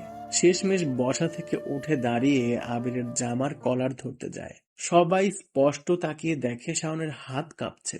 ফর্সা মুখটা কেমন যেন লাল হয়ে গেছে। কারো জামার কলার ধরতে এত ভয় কেউ পায় এর আগে কোনো দিন দেখেনি। কিন্তু সেই দিনও ঠিক সবাই দেখেছিল ফারিয়া, নেহা, নাইমাকে রাস্তায় কিছু ছেলে টিজ করেছিল বলে শাওন তাদেরকে খুব মেরেছিল। সবাই শাওনের এমন রূপ দেখে বাহ বাহ দিচ্ছিল। কিন্তু আজ হঠাৎ করে যেন শাওন ভিজে বেড়াল হয়ে গেছে। শাওন কিছু করতে যাবে, তখনই নেহা বলে, শাওন থামো, ছাড়ো ওকে। আর ফারিয়া, ও ঠিকই বলেছে, সবকিছু না জেনেই কারো ব্যাপারে কিছু বলা ঠিক না। হতেও পারে অন্য কিছু। আর মিন্নু, এ তোর বোনকে ছাড়াবে? নিজেই ঠিক মতো চলতে পারে না আর তোর বোনকে ছাড়াবে? আচ্ছা যা, আমি আব্বুকে বলে 1 সপ্তাহের মধ্যে তোর বোনকে ছাড়ানোর ব্যবস্থা করছি। তারপর না হয় বলিস কি হয়েছিল। আবির মিন্নুর হাত ধরে ভার্সিটি থেকে বের হয়। একটা রিক্সা ডাকে আবির। ওরা দুজন রিক্সাতে উঠে যায়। উদ্দেশ্য পরিচিত জায়গা। কারাগারের সামনে এসে রিক্সা থেকে নামে ওরা দুজন। মিন্নু হাত ইশারা করে দেখিয়ে বলে, ভাইজান, ওই যে গেটের মুখে যে পুলিশটা বইসা আছে, হেই আমাকে ঢুকতে দেয় না। আমারে গালি দিয়া টাকা লইয়া বার কইরা দেয়। আচ্ছা কত টাকা নেয়? রোজ রোজ বাদাম বেচা 200-250 টাকা লইয়া এখানে আসতাম। হে আমারে আপার লইয়া দেখা করবার দিবে কইয়া টাকা নিয়া নেয় পকেট থেকে। তারপর 2-4টা গালি দিয়া আমারে বাইর কইরা দেয়। আপা কেমন আছে জানি না ভাইজান। আবির মিন্নুকে কারাগারের মেইন ফটকের সামনে যেতে বলে। গেটের সামনে যে পুলিশগুলো থাকে তারা ভালো মতো চেক করে ভিতরে প্রবেশ করতে দেয়। কিন্তু এই পুলিশওয়ালা এভাবে মিন্নুর দিকে টাকা নিয়েছে, সেটা বড়ই অন্যায়। মিন্নুকে দেখেই পুলিশ নাসির মোল্লা বলে ওঠে, কিরে হারামি, আবার এসেছিস? তোকে না বলেছিলাম তোর বোনের সাথে দেখা হবে না? বের হ। মিন্নু একটু পেছনে ঘুরে আবিরের দিকে তাকায়। আবির মিন্নুকে ইশারা করে টাকার কথা বলে। মিন্নু পকেটের থেকে টাকা বের করে নাসির মোল্লার পা জড়িয়ে ধরে। স্যার, আমারে যাইতে দেন। আপারে কয়দিন হইল দেখি না। আপনার লইগা আজকে 500 টাকা আনছি, প্লিজ আপনি যাইতে দেন। নাসির মোল্লা বাচ্চা ছেলের হাতে কচকচে 500 টাকার নোট দেখে তাড়াতাড়ি তা কেড়ে নেয়। তারপর মিন্নুকে পা ছাড়তে বলে একটা চর কষিয়ে দিয়ে বলে, হারামজাদা, টাকা কোত্থেকে চুরি করেছিস বল। টাকা চুরি করি নাই তো স্যার, আমি আপারে দেখবো বইলা বাদাম বিক্রি কইরা আনছি। চুপ বেটা, তোর কথা আসতে হয় না, ঝটফট কেটে পড়, নাহলে তোরে কিন্তু জেলে ঢোকায় দিব। কখন মা বাবার মুখও টের পাবি না। শালা হাত। মিন্নুর গালে একটা চর বসিয়ে দেয় নাসির মোল্লা। তারপর কিছু সময় গালাগালি করতে থাকে। আবির কিছুটা দূরে দাঁড়িয়ে সবকিছু দেখতে থাকে। আবির ধীর পায়ে ওদের দিকে এগিয়ে আসে। আবিরের পেছনে গিয়ে মিন্নু দাঁড়ায়। কি রে, তুই ওর পিছনে দাঁড়িয়েছিস কেন? স্যার, বাচ্চা একটা ছেলে, দূর থেকে দেখলাম আপনি ওর থেকে টাকা। ওই থাম থাম, টাকা মানে কি? সবকিছুর স্যার প্রমাণ আছে। এখন যদি ভিতরে প্রবেশ করতে না দেন তাহলে। আচ্ছা আচ্ছা ঠিক আছে। আবির সহ মিন্নু ভিতরে প্রবেশ করে। 4-5 দিন হলো রানু আপাকে পুলিশ ধরে এনেছে, তাই তাকে কেন্দ্রীয় কারাগারে আটকে রাখা হয়েছে। আবির মিন্নুর হাত ধরেই হাঁটছে। হুট করেই মিন্নু বলে ওঠে, ভাইজান, ওই যে ওই পুলিশটা আমারে আর আপারে গালি দিয়েছিল, আমারে লাথি মেরেছিল, ওই যে গাড়িতে উঠতাছে, মনে হয় আসামি আনছে ওইখানে। আবির সেদিকে তাকায়। ইয়াং একজন পুলিশ অফিসার পুলিশের জিপে উঠে চলে যাচ্ছে। আবার মিন্নুর দিকে তাকিয়ে মুচকি হাসি দিয়ে বলে, আচ্ছা ঠিক আছে, তুই দাঁড়া, আমি তোর আপার সাথে দেখা করানোর ব্যবস্থা করছি। না ভাইজান, আমি আপারে দেখমু না। কেন রে? আমি আপারে ওই হানে দেখতে পারুম না, আপারে বাড়িতে দেখুম। আমি আপারে বাড়িতে দেখতে চাই। ধুর পাগল, এখন দেখা করে আয়, দেখবি তোর বাড়িতে যাওয়ার আগেই তোর আপা চলে যাবে বাড়িতে। আপনি আমারে খালি মিথ্যা কথা কন। আপা কি কইরা যাইব? টাকা লাগবো তো ছাড়াতে, আর আপনি কি কইরা ছাড়াবেন? আপনি নিজেই তো ঠিক মতো চলতে পারেন না। আমি দেখা করুম না, চলো। বেশি কথা বলিস কেন? দাঁড়া, আমি সব তোর দেখার ব্যবস্থা করে আসি। আবির কারাগারের ভিতরে গাছের নিচে বসে আছে। মিন্নু বোকার মতো কেবল আবিরের দিকেই তাকিয়ে আছে। আবির ব্যবস্থা করার কথা বলেই এখানে এসে বসে আছে দেখে মিন্নু চুপ হয়ে গেছে। আবির পকেট থেকে ফোন বের করে কাকে যেন ফোন করে, ইংলিশে কার সাথে যেন কি কথা বলে। মিন্নু তা দেখে হা হয়ে তাকিয়ে থাকে। কথা বলা শেষ হলে আবির বলে, এখানে বসে থাক, পুলিশেরাই তোকে তোর আপার সাথে দেখা করাবে। আচ্ছা। ঠিক তাই হলো। কয়েক মিনিট পর দুজন পুলিশ ওদের দুজনের সামনে এসে দাঁড়ায়। মিন্নুকে? এই যে স্যার, আমি। তুমি মিন্নু? তোমাকে দেখে মিন্নু মনে হচ্ছে না। কেন স্যার? তোমার মতো সাধারণ একটা ছেলের জন্য উপর থেকে ফোন আসাটা অস্বাভাবিক লাগছে। তোমার জন্য সরকারি মেয়র থেকে ফোন আসবে, ব্যাপারটা বুঝতেই ভাবলাম তুমি হয়তো বিশাল কেউ, কিন্তু গায়ের পোশাক আমাদের ভাবনাটা পাল্টে দিয়েছে। যাই হোক, চলো, তোমার পরিচিত কে আছে, তার নাম ঠিকানা কি হয় সব বলে দেখা করে এসো। মিন্নু খুশিতে পুলিশদের সাথে যেতে থাকে। আবির বসে বসে মুচকি হাসতে থাকে। কয়েক সেকেন্ড পর বসা থেকে উঠে দাঁড়ায়। কেন্দ্রীয় কারাগারের মধ্যের জায়গাটা বিশাল। বাইরে থেকে যতটা আকর্ষণীয় লাগে ততটাই কঠিন জেলের ভিতরটা। নিলয় পকেটে হাত গুজে কারাগার থেকে বের হয়। কাঁধে সেই ছেঁড়া ব্যাগ। ব্যাগে যা যা ছিল তা ঠিক মতো আছে কিনা আবির জানে না। চিলেকোঠায় ফিরে সে আগে ব্যাগটা চেক করবে, তারপর। বাবা, তুমি কি ছেলেটাকে বাসা থেকে কি তাড়াবে? শফিক সাহেব টিভি থেকে চোখ সরিয়ে নেহার দিকে তাকায়। নেহা বিরক্ত দৃষ্টিতে তাকিয়ে আছে শফিক সাহেবের। নেহা সোফাতে বসতে শফিক সাহেব বলে, কেন, ও তোমার আবার কি করলো? অনেক বেশি জ্ঞান দেয়, আর তাছাড়া ও যে আমাদের বাসায় আছে সেটা নিয়ে আমার বান্ধবীরা হাসাহাসি করে। কেন?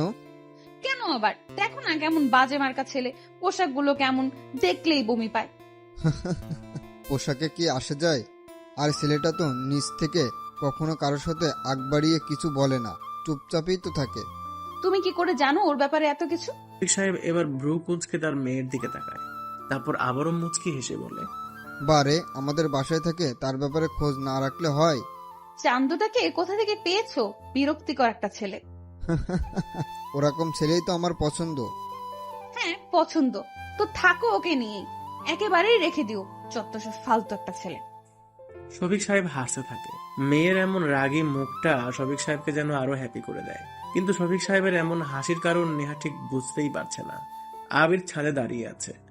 আজকের আকাশটা কেমন যেন বেমানান লাগছে। আজ আসুক মুক্ত নীল আকাশ তোমার কাছে, আজ গায়ে লাগুক না হয় চাঁদের ওই জ্যোৎস্না, উঠুক আজ ঝিকিমিকি চাঁদের সঙ্গী অগণিত তারা, বয়ে যাক না হয় আজ রাতে বসন্তের হাওয়া। হট করে একটা শব্দ হয়। আবির সেই শব্দের দিকে তাকায়। নেহাকে কিছুটা দূরে দাঁড়িয়ে থাকতে দেখে ও। আবির নেহাকে দেখেই চিলেকোঠার ঘরে যেতে প্রস্তুত হয়। তখনই নেহা বলে, আই ছেলে শুনুন, হুম। আপনার সমস্যা কি? দেখুন, ভার্সিটিতে অনেকেই থাকে, তাই আপনার সাথে কথা বলতে পারি না। আপনাকে যেটা সব সময় বলতে চাই, আপনি যাচ্ছেন না কেন আমাদের বাড়ি ছেড়ে? আবির কিছু বলে না, চোখটা একটু বুজে নিয়ে দীর্ঘ এক নিঃশ্বাস ছাড়ে। তারপর মুখে এক মুচকি হাসি নিয়ে বলে ওঠে, আমি তো এত তাড়াতাড়ি যাব না। তুই একটা ছাগল, বুঝছিস? দাঁড়া, কাল ভার্সিটিতে যে তোকে এত পরিমাণ চার্ক করব, তখনই বুঝবি মজা কাকে বলে। নেহা কথাগুলো বলেই হন হন করে চলে গেল। আবির রাতের আকাশের দিকে তাকায়। কেমন যেন মোহনীয় লাগছে আকাশটা আজ। ঝিরঝিরে বাতাস বইছে, মনের মাঝে স্মৃতির ঢেউগুলো তীরে আছড়ে পড়ছে। আবির কিছু দূষিত স্মৃতিগুলো মনে করে হেসে ওঠে। আবির পকেটে হাত গুজে ভার্সিটিতে প্রবেশ করে।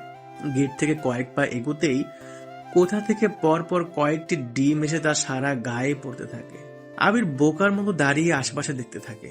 চোখ আটকে যায় কিছুটা দূরে কয়েকজন ছেলে মেয়ে দাঁড়িয়ে উচ্চস্বরে হাসছে সেদিকে। আবির সবাইকে খুব ভালো করে চেনে, তবে একটা ছেলেকে সে এর আগে কোনোদিন দেখেনি। বলিষ্ঠ দেহ, চুলগুলো ঠিক মতো করে ছাঁটা। সবার আগে ছেলেটি দাঁড়িয়ে আছে, তার পেছনে দাঁড়িয়ে আছে সোহেল, আরিফ, নাইমা, ফারিয়া, তিন্নি, তিশা, নেহা আর শাওন। আর ওরা সবাই আবিরের গায়ে ডিম ছুঁড়ে মারছে। আবির কোনো রকমে নিজেকে সামলে এগিয়ে যেতে থাকে। ওদের কাছে আসতেই নেহা ডাক দেয়, ওই চান্দু, এদিকে আয়। আবির সেদিকে একবার তাকিয়ে সোজা চলে যেতে থাকে। আবিরের এমন আচরণে সবাই অবাক হয়, যার ফলে দৌড়ে সবাই আবিরের সামনে গিয়ে দাঁড়ায়। নতুন ছেলেটা আবিরের কলার চেপে ধরে বলে, তোকে না ডেকেছি আমরা, চলে যাচ্ছিস কেন? আরে শিহাব, বুঝলি না, ছেলের ভাব হয়েছে। কি করবি? ওই ইয়ে কি রে, হারামি মারছিনস? আরে বুঝিস না, মেয়েরা ছোট ছোট ভিতরে যা যা পরে সেসব। শয়তান, তোর মায়ের হবে এসব, তুই জানিস কি করে? শালা, তোকেও এটার সাথে ওগুলো পরিয়ে দেব। সবাই হাসতে থাকে। নেহা আর শাওন দুজনে দাঁড়িয়ে আছে। নেহার মুখে হাসি, তবে শাওন গম্ভীর দৃষ্টিতে তাকিয়ে আছে। আবির একবার নেহার দিকে তাকায়, নেহা আবিরের দিকে বিরক্তি দৃষ্টিতে তাকিয়ে আছে। আবির বুঝে যায় সবকিছু নেহারই প্ল্যান। আবির মুচকি হাসে। শিহাব, মেয়েদের কাপড়গুলো কই পাবো এখন? তাই তো, তাহলে চল বেটাকে দিয়ে আজ অন্যরকম জার্ক করাই। কি রকম? ওই যে একটা মেয়ে আসছে, দেখেছিস? শিহাবের কথা শুনে সবাই মেইন গেটের দিকে তাকায়। মাথায় স্কার্ফ গোল করে বাঁধা, বোরকা পরা একটি মেয়েকে আসতে দেখে। কি রে, ওই বোরকা পরা মালটা নাকি? হুম, নতুন মনে হচ্ছে। আর নতুন, আমার এক দুঃসম্পর্কের কাজিন হয়। আম্মু তাকে ধরে এনে আমাদের বাড়িতে রেখে দিয়েছে। ভার্সিটিতে চান্স পেয়েছে বলে থাকার জায়গা নেই, তাই আমাদের বাড়িতে উঠেছে। কারোর সাথে কথা বলে না। মেয়েটা দেখতে মোটামুটি লেভেলের সুন্দরী, কিন্তু পুরাই একটা ক্ষেতের গোডাউন। ওর জন্যই ওই কয়দিন ভার্সিটিতে আসতে পারেনি। সারাক্ষণ বই নিয়ে পড়ে থাকে। জামা কাপড়গুলো গ্রাম্য গ্রাম্য টাইপ, কথাবার্তা, ড্রেস আপ সবকিছু দিয়ে একদম নিখুঁত গ্রাম থেকে উঠে এসেছে। তা বেশ বোঝাই যায়, অসহ্য একটা মেয়ে। কি বলিস? আমাদের আবির সাহেবও তো গ্রাম থেকে উঠে এসেছে। কারণই তো প্ল্যান করছি। তোরা মানে মেয়েরা, ওই মেয়েটা দূর, ওর নাম বলতে তো ভুলে গেছি, নিশি ওর নাম। ওই মেয়েটা নিশিকে ঘাড় করে আবিরের কাছে পাঠাবি, আর আমরা ছেলেরা এই বলদটাকে জার দিয়ে নিশির কাছে পাঠাবো। বাকিটা পরে দেখা যাবে। সবার মুখে হাস্যোজ্জ্বল প্রতিচ্ছবি ফুটে উঠেছে। আবির একবার বোরখা পরা মেয়েটার দিকে তাকায়, আর একবার সবার দিকে তাকায়। কি করবে ঠিক বুঝে উঠতে পারছে না। মেয়েগুলো দৌড়ে নিশিকে থামায়। এদিকে শিহাব আবিরকে মেয়েটার কাছে যেতে বলে, কিন্তু আবির তা করে না। শিহাব আবিরের গালে একটা কোষে চর বসিয়ে দিতেই শাওন এসে বলে, ব্রো, বাদ দাও, রাগ করে কি হবে, বরং ওরা তাদের মতো করেই থাকুক। শাওনের কথা শুনে সবাই একটু অবাক হয়, তবে এই অবাকের মূল কারণ কেউ বুঝতে পারে না। শিহাব আবিরকে জোরে ধাক্কা দেয়, ঠায় দাঁড়িয়ে থাকে সেখানে। ওদিকে নিশির সামনে ফারিয়া, তিশা, নাইমা দাঁড়িয়ে আছে। ওদেরকে দেখে নিশি পাশ কাটিয়ে চলে আসতে যাবে, তখনই ফারিয়া বলে, ওই সেমরি দাঁড়া। জি আপু। ভার্সিটিতে বোরখা পরে আসছিস কেন? এটা কি হাই স্কুল পাইছিস? কেন, বোরখা পরা যাবে না? না, যাবে না। এখানে বোরকা পরলে ভার্সিটির কোয়ালিটি হারাবে। কেন? কোয়ালিটি তো পড়াশোনার মধ্যে থাকে। তুই এত কথা বলছিস কেন? মেরে না তোর? থাক আর বললাম না। শোন, ওই যে একটা খ্যাত ছেলেকে দেখছিস গায়ে ডিম মেখে দাঁড়িয়ে আছে, সোজা ওই ব্যাটাকে যে জড়িয়ে ধরবি। নিশি বোকার মতো দাঁড়িয়ে থাকে। দূরে দাঁড়িয়ে থাকা ছেলেটার দিকে একবার তাকায়। মুখটা ঠিক ভালোভাবে যেন দেখতে পারছে না, তবুও তাকে কেমন যেন চেনা চেনা মনে হতে থাকে নিশির। কোথায় যেন সে দেখেছে, অথচ মনে করতে পারছে না। কোনো ম্যাগাজিন নাকি বইয়ের পাতায়, নাকি খবরের কাগজে, হতে পারে টিভিতে, নাকি ল্যাম্পপোস্টের আলোতে। নিশি মনে মনে কয়েকবার কথাগুলো বলে ফেলল। গভীর চিন্তাতে সে সামনে দাঁড়িয়ে থাকা ছেলেটাকে নিয়ে ভাবতে ব্যস্ত হয়ে পড়ে। হঠাৎ মনে পড়ে যায় নিশির আবির নামের ছেলেটা এক পাশ ঘুরে দাঁড়িয়ে আছে, যার কারণে তাকে রকস্টার বয়েজ গ্যাং এর লিডারের মতোই লাগছে, যার নিশি কোনো একটা নিউজ চ্যানেলে আর ম্যাগাজিনের প্রথম পাতায় ছবিটা দেখেছিল। ছবিটা এমন ছিল যে কয়েকজন ছেলে দাঁড়িয়ে আছে সামনে হয়ে, মাথায় বড় হ্যাট পরা, আর তাদের সামনে দাঁড়িয়ে আছে একটা কালো কোট, মাথায় হ্যাট আর মুখে সিগারেট নিয়ে। নিশি বেশ নিখুঁতভাবে ছবিটা দেখে রোজ। সেই গ্যাংয়ের লিডারের নাম নিলয়, যা নিশি ম্যাগাজিনে পড়েছিল। নিলয়ের দাঁড়ানোর স্টাইল আর এই আবিরের নামের সহজ সরল ছেলেটার দাঁড়ানোর স্টাইল একদমই মিলে যাচ্ছে। এরকমটা নিশির কখনোই হয়নি। অনেক ছেলেকে তো দেখে, অনেক ছেলেই তার চোখে পড়ে, কিন্তু আবিরের মতো করে কেউ ওর চোখে পড়েনি। কি হলো, দাঁড়িয়ে আছিস কেন? আমি কেন এসব করব?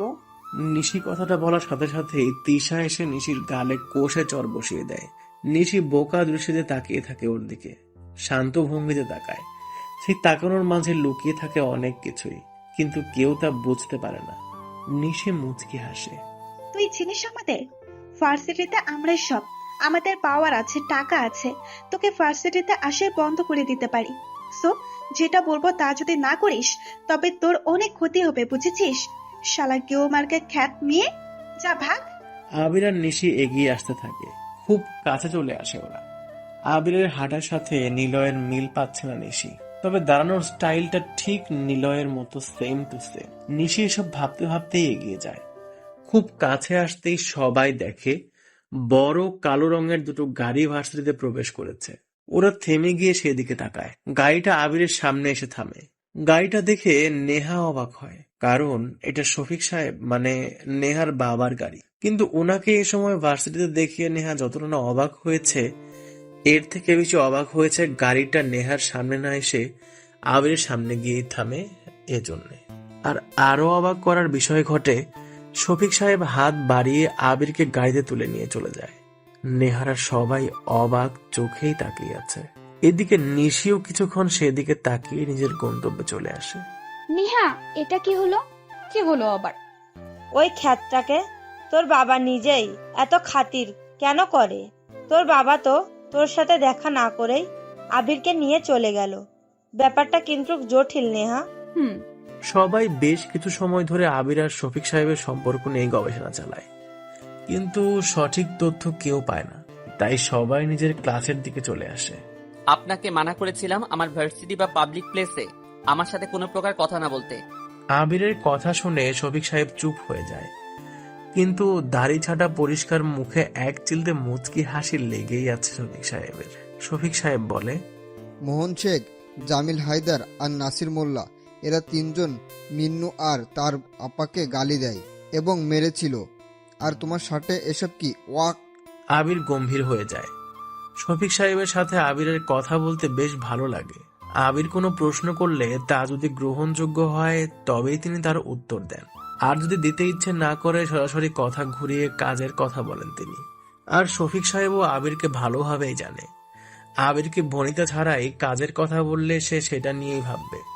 একটা প্রশ্ন করি আবির, জাস্ট কল মি আবির। আবির শফিক সাহেবকে থামিয়ে দেয়। শফিক সাহেব একটু শব্দ করে হাসলেন। পিছনে যে আরো একটি গাড়ি ছিল সেটা এখন নেই। গাড়িটা ছিল শফিক সাহেবের বডিগার্ডদের। যা তিনি সব সময় সব জায়গাতে গেলে সাথে নেবেন ওদের। কিন্তু এবার ব্যতিক্রম। মিন্নুর সাথে তোমার কিসের সম্পর্ক? কেন তার আপাকে ছাড়ালে? আবির শফিক সাহেবের প্রশ্নের উত্তর দেয় না, কেবল একটু মুচকি হাসে। শফিক সাহেব বোঝে যায় আবির তার প্রশ্নের উত্তর দেবে না, তাই তিনি একটা দীর্ঘ নিঃশ্বাস নিলেন। আবির গাড়ির জানালার কাঁচ খুলে দিয়ে বাইরের দিকে তাকায়। শ্রাবণের মেঘগুলো দক্ষিণ থেকে উত্তরে উড়ে চলার প্রতিযোগিতা শুরু করেছে, কারণ শরতের বেহুলা ডাক যে মেঘদের শুনতেই হবে। তবে সেই মেঘদের চালক হলো বাতাস, যা আবিরের গায়ে এসে লাগছে। সব সম্পর্কের কি কোনো অধিকার লাগে? মিন্নুর সাথে আবিরের সম্পর্কটা বন্ধুত্বের, হতে পারে মিন্নু ছোট আর আবির বড়, তবুও সম্পর্কটা বন্ধুত্বের, মানবতার, যেখানে কোনো নাম নেই, আছে কেবল একটা অচেনা আহ্বান। আবির প্রশ্ন করে, আজ আপনার সাথে বডিগার্ড নেই যে? যেখানে তুমি আসো সেখানে ওদের কি দরকার? যাই হোক, তোমাকে যে মেইন কথাটা বলতে চাইছি, শহরের নতুন একটা অফিসার এসেছে বেশ কয়েকদিন হলো। না তার নাম কেউ জানে, না তার পরিচয়, আর সে কোথায় থাকে এবং সে ছেলে নাকি মেয়ে সেটাও এখনো জানা যায়নি। কেবল শুনেছি একজন অফিসার এসেছে, ক্রাইম ইনভেকশনের প্রধান সে। অল্প বয়স, তোমার মতোই বুদ্ধিমান, আর তার কাজটা নিশ্চয়ই বুঝতে পারছো সে কেন এসেছে। সো একটু সাবধান, আর হ্যাঁ, তোমার কোনো কিছু লাগলে আমাকে বলো। আবির জানালা দিয়ে বাইরে তাকায়। গাড়িটা শহর থেকে বহু দূর চলে এসেছে। শহর ছেড়ে ছোট্ট একটি ঝিলের পাশ দিয়ে গাড়িটা চলছে। আবির বাইরে তাকাতেই দেখে অনেকগুলো সাদা রাজহাঁসের দল ঝিলের কিনারে হেঁটে বেড়াচ্ছে। উপরে উঠছে সাদা বক আর শিহরিত সাদা মেঘের দল। আবির সেদিকে চোখ না সরিয়েই বলল, আপাতত নেহার রুমটা আমার লাগবে। কি? শফিক সাহেব চমকে উঠলেন। এমনিতেই আবিরের কেবলমাত্র থাকতে দেওয়া হয়েছে বলে তারও বাড়িতে টেকা কষ্টসাধ্য হয়ে আছে। এরপরও যদি নেহার রুমটা আবিরকে দিয়ে দেওয়া হয়, তাহলে নিশ্চিত শফিক সাহেব আর আবিরের কপালে বেশ খারাপ কিছুই আছে। আবির, ফাজলামো ছাড়ো। তোমার ইনফরমেশন দরকার ছিল, এনে দিয়েছি। অবশ্যই তুমি আমার হেল্প না নিয়েও করতে পারতা, তবুও করেছো আমাকে দিয়ে। এখন ওই 3 জন পুলিশের কি করবা না করবা তোমার ব্যাপার। আরো একটা ইনফরমেশন চেয়েছিলাম। কি? মিন্নুর আপার ব্যাপারে। ওর বাড়ি ভার্সিটির প্রায় কাছেই, যে বস্তিটা আছে ওখানেই। ওরা 4 জন থাকে, রেনু বড় মা। জানি। আচ্ছা ঠিক আছে, আমি এখানে নামবো, আপনি চলে যান। কিন্তু প্লিজ। শফিক সাহেবের গাড়িটা থেমে যায়। আবির সাথে সাথেই নেমে যায় সেখানে। শফিক সাহেব আর কোনো কথা না বলেই গাড়ি চালিয়ে শহরের দিকে এগিয়ে আসে। এইদিকে নিশি এক কাঁধে ব্যাগ ঝুলিয়ে আবির শান্ত ভঙ্গিতে ভার্সিটিতে প্রবেশ করে। কিছুটা পথ আসার পর মিন্নু এসে জড়িয়ে ধরে আবিরকে। ভাইজান, আপনারে আমার আপা যাইতে কইছে। মিন্নুর হাত ধরে আবির, মুচকি হাসি দিয়ে তাকায় ওর দিকে। ওর মুখে আজকে এক চিলতে সুখের হাসি, আর সেই হাসিটা ওর আপাকে ঘিরেই। মানুষ যেমনই হোক না কেন, যত খারাপই হোক না কেন, যদি সেই খারাপ মানুষটা কারো প্রিয় হয়, তবে তাকে ঘিরেই সব হাসি খুশি জড়িয়ে থাকে। মিন্নুর মাঝে ওর আপার গুরুত্ব আসলেই বিশাল। কেন রে, আমাকে চেনে নাকি তোর আপা? হ্যাঁ, চিনে। তোমার কথা আপারে অনেকবার বলছি। আপা যখন শুনছে তোমার লজ্ঞা সবকিছু হয়েছে, তখন দেখা করতে বলেছে। কেন বলেছিলি আমি করেছি? আচ্ছা যাই হোক, আর কাউকে বলবি না এসব। আচ্ছা। আবিরের হাত ধরে মিন্নু ক্যাম্পাসের দিকে এগিয়ে যাচ্ছে। কিছু দূরে শাওন, শিহাব, সোহেল, আরিফ, নেহা, তিন্নি, নাইমা, তিশা আর ফারিয়া। শিহাব হলো ওদের পুরনো বন্ধু। অনেকদিন ধরে ভার্সিটিতে আসেনি বলে আবির তাকে খুব একটা ভালো মতো চেনে না। মিন্নুর হাত ধরে আবির ওদের সামনের দিকে এগিয়ে আসে। তখনই নেহা ডাক দেয়, মিন্নু। মিন্নু দাঁড়িয়ে যায়। আবিরের থেকে হাত ছাড়িয়ে নেহার কাছে গিয়ে দাঁড়ায়। নেহা গম্ভীর চোখে মিন্নুর দিকে তাকিয়ে বলে, আজকে বাদাম আনিস নাই কেন? আপা বলেছে আজগা বাদাম না বিক্রি করতে, কইছে ভাইজানের বাড়িতে নিয়ে যাইতে। ভাইজান? হ্যাঁ, ওই যে হেই তো আমার ভাইজান। মিন্নু আবিরের দিকে তাকে ইশারা করে দেখায়। আবির কিছুটা দূরেই দাঁড়িয়ে আছে। আবিরের দিকে তাকিয়ে সবাই জোরে হাসি দিয়ে ওঠে। নেহা বলে, কেন রে, ওকে যেতে বলেছে কেন? আরে ভাইজানই তো আমার আপারে পুলিশদের থাইক্কা ছাড়াই আনছে। কি? আবারও সবাই আবিরের দিকে তাকায়। একদম সাধারণ একটা ছেলে, কেউ কোনো কিছু বললে তার ঠিক মতো কিছুই বলতে পারে না। সেই ছেলে কিনা মিন্নুর আপাকে পুলিশদের থেকে ছাড়িয়ে এনেছে। ভাবতেই সবাই অবাক চোখে তাকায় আবিরের দিকে। মিন্নু দৌড়ে আবিরের কাছে চলে আসে। মিন্নুকে আবির এসব কিছু বলতে মানা করেছিল, তবুও মিন্নু সবাইকে তা বলে দিয়েছে। এ কারণেই আবিরের দিকে কিছুটা ভয়ার্থ দৃষ্টিতে তাকায় মিন্নু। নেহারা সবাই আবিরের সামনে চলে আসে, আবিরের সামনে গোল হয়ে দাঁড়ায়।